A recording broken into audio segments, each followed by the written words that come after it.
Kang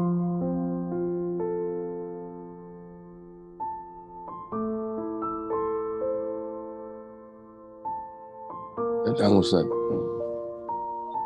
Ya, Pak Dadang. Di dalam kita menjalankan kehidupan ini kan ada musibah menurut kita dan ada nikmat. Di dalam perjalanan itu sadar akan Allah, gitu, rasa Allah, tapi tidak pintar untuk memuji-muji Allah karena tidak pandai bersastra gitu ya. Ini bagaimana Ustaz? Kan inginnya sampai seperti muji gitu. Gimana? Itu saja ya. Iya, Allah mah nggak butuh sastramu, teman-teman. Paham nggak? Iya. Allah nggak butuh sastra kita. Allah nggak butuh kemanisan bahasa di mulut kita. Mulut itu zahir. Allah butuh suara hatimu. Allah melihat suara hatimu. Allah mendengar suara hatimu. Allah menilai suara apa, keadaan apa yang ada di hatimu. Suara, keadaan, penglihatan, pendengaran, ucapan di hati itu lewatnya rasa dan kesadaran tadi. Maka yang dilihat Allah dari diri kita adalah rasa. Rasa itulah perbuatan hati kita. Rasa itulah af'al al-qalbiyah. Gerak-gerik hati, perbuatan hati, itulah rasa itu. Oke. Begitu rasamu benar, menurut Allah sudah lebih tinggi daripada sastra. Mengerti? Kalau menyanjung-nyanjung Allah lewat kalimat-kalimat syair, itu rak zahir ta, teman-teman. Itu rak zahir ta, bahasa sosial ta. Oke, itu syariat. Yes, monggo. Tapi kalau Allah mah hanya melihat hatimu benar atau tidak. Hanya itu aja yang dilihat Allah. Oke, dapat duit, ya Allah, nikmatmu ya Allah. Rizkimu ya Allah. Walaupun usahanya, keringatnya bercucuran, Masya Allah. Tapi begitu dapat rizki dari situ, yang kelihatan perbuatan baik Allah yang telah memberi rizki pada dirinya, dimensi kehambaan, dan dirinya hilang karena melihat kebaikannya Allah yang memberi rizki tadi. Ngerosonya hati, sadarnya hati bahwa itu pemberian Allah. Ar-Razik, itu Allah mutuskan kamu lulus, kamu pinter, kamu sudah membuat surga di hatimu sendiri, baik surga di duniamu dan nanti di akhiratnya. Bahasa syariat.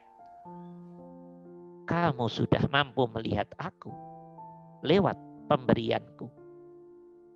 Kamu sudah bisa mensyukuri nikmatku lewat pemberianku tadi. Kamu sudah benar.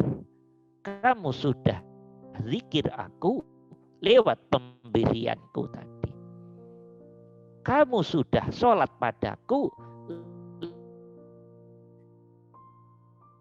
Kamu sudah bisa ketemu aku lewat pemberian. Ini yang dilihat oleh Allah. Yes, sudah benar. Fakta hatimu adem, ayem, lurus, tulus, nikmat, tenang. Itu balasan dari Allah. Kamu benar. Kamu sudah benar. Kamu sudah benar. Langsung dibalas oleh Allah. Bentuknya damai, tentram, ayem, jenjem.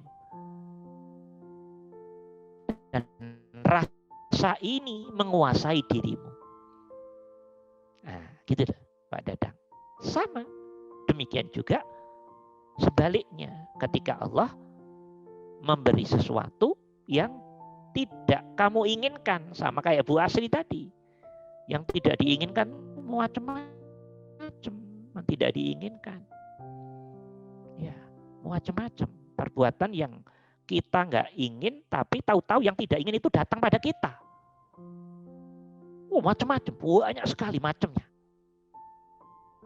banyak sekali macamnya. Iya. Saya punya teman, dari kecil tuh anaknya ranking terus, sampai kuliahnya di luar negeri. Begitu habis kuliah dia kayak hilang ingatan. Padahal nggak apa-apa, nggak tahu ya penyakit apa itu. Kayak hilang ingatan. Coba, sesuatu yang datang mendadak pada anaknya begitu, yang dari orang tua macam-macam. Begitu selesai kuliah, kayak orang gila begitu. Ayo, bagaimana kalau begitu? Sesuatu datang tanpa diduga, tanpa dibayangkan. Ayo, bagaimana itu? Dalam kehidupan begitu banyak sekali terjadi hal-hal seperti ini. Mau ditolak, faktanya datang. Yang tidak kenal Allah mah pasti nolak ini. Pasti ditolak. Anak yang dari kecil jadi anak yang bagus, yang taat, yang selalu nyenengin orang tua, ranking terus, tahu-tahu kayak orang gila begini.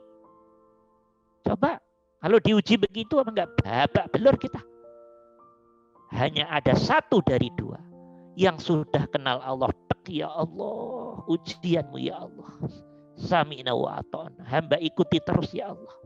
Secara syariat tentunya berusaha ke sana kemari hati, tapi tetap duduk pada totalitas keihsanan, ketauhidan, kemarifatan. Jangan sampai ngeluh, jangan sampai ngeluh. Karena ciri orang makrifat yang sudah kenal Allah, pantangan ngeluh di hadapan Allah. Yang ada sami'na wa ata'na, terus saya hadapi ya Allah, apa maumu dan keputusanmu.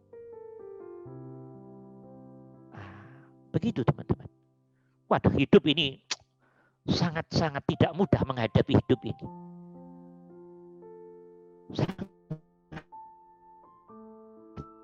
Keluarga, tahu-tahu suami meninggal.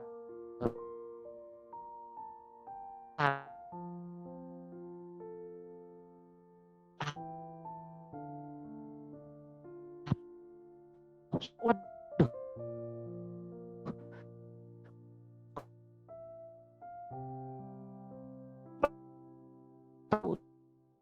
Menurut bahasa sosial, menurut Allah itu direncanakan oleh, tapi karena diri sudah diberi kemakrifatan oleh Allah, sudah ngerti ini rencanamu ya Allah, ini perbuatan ya Allah, sami'na wa ata'na. Kalau tidak kenal Allah, nggak ngerti Allah, nggak paham Allah, stres setengah mati teman-teman.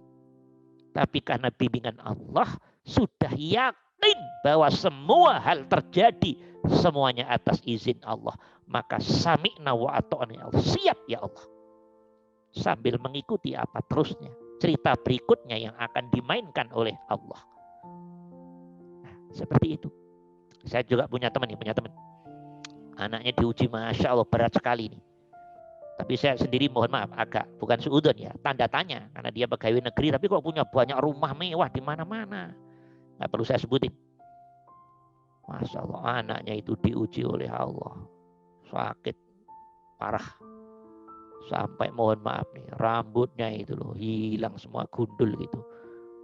Tangannya diamputasi, kakinya terakhir diamputasi di Singapura. Masya Allah, ujiannya Allah sebegini nih ya Allah. Anak cewek cakep diuji begitu, coba. Cuman kadang canda sama teman-teman, kok si A itu diujinya kayak begitu ya. Terus kemudian teman-teman pada nakal candanya, dia pegawai negeri punya rumah mewah begitu, duit dari mana tuh lah? Mulai sudah. Sah juga dong. orang sedikit menggeliti-geliti. Pegawai negeri gajinya berapa sih? Kok dia rumahnya mewah, di sini ada, di situ ada, mobilnya sebegitu banyak. Loh, akhirnya muncul asumsi-asumsi toh berdasar fakta pengetahuan pegawai negeri gajinya berapa kok begitu. Nah, akhirnya teman-teman canda kalau di mobil, oh ini kali diuji lewat mungkin rizkinya nggak halal itu kali. Sehingga harus keluaran uang miliaran di Singapura untuk, mohon maaf, tangannya diamputasi, kakinya diamputasi. Ya Allah, ini kan ujian berat yang begini teman-teman. Ujian tidak mudah, tidak mudah. Ya itu yang dulu kita maksud, semua yang kita dapat tidak halal pasti akan berakibat membahayakan pada diri kita sendiri dan keluarga kita. Makanya agama ngajarin jangan sampai makan yang tidak halal. Karena ending-endingnya akan menyakitin dirimu sendiri, keluargamu sendiri. Walaupun dohirnya banyak, tapi sejatinya kamu dihadapkan masalah di dunianya dan di akhiratnya nanti. Nah, gitu. Lebih baik apa adanya, hati adem ayem, ya toh selalu merasa tentang Allah. Insya Allah aman kok. Nah, begitu. Ini pelajaran-pelajaran dari ayat-ayat Allah seperti itu teman-teman. Ya mudah-mudahan kita diberi paham oleh Allah hal-hal seperti ini dan kemudian selalu menjaga apa yang diperintahkan oleh Allah yang dan hal-hal yang dilarang oleh Allah. Gak usahlah berpikir selalu apa harus banyak apaan yang gitu, setan itu. Allah tuh hanya melihat hati kita kok, keadaan kita. Selalu ke Allah itu yang dilihat. Bukan yang wah-wahan itu, yang itu setan semua itu, iblis semuanya itu. Ya, tampilan yang wah-wah yang gitu-gitu, Masya Allah. Itu diri hidup di atas neraka, di dunianya aja udah neraka, hidup yang di atas fata morgana, tapi nanti sejatinya dalam dirinya keropos, hatinya keropos. Ya, hatinya nyari jati diri, hatinya sejatinya tidak tenang. Hatinya sudahlah tahu sendiri teman-teman, lebih tahu daripada saya. Dan lebih habis di akhirat nanti setelah mati. Na'udzubillah summa na'udzubillah. Oke, itu Pak Dadang ya. Jadi Allah tidak perlu sastra zahirmu, tapi Allah hanya perlu apa suara hatimu. Begitu tek Allah sudah selesai. Begitu tek Allah sudah selesai. Tek Allah yang terus bersambung ke rasa tentang bahwa itu iradah kudrahnya Allah. Dirimu menikmati rasa ini terus nyambung kepada Allah sehingga yang enak ya tetap rasa adem ayem tentrem damai tenang Allah, sehingga tidak yang tidak kamu inginkan terjadi dirimu, anakmu, istrimu, keluargamu dan seterusnya, hatimu tetap duduk pada kedamaian, ketentraman, ketenangan, kejenjeman, kemutmainahan atas nama pengirimnya yaitu Allah tadi. Hanya itu yang diminta oleh Allah sejatinya. Itu Pak Dadang, alhamdulillahirabbil alamin, mudah-mudahan ada manfaat.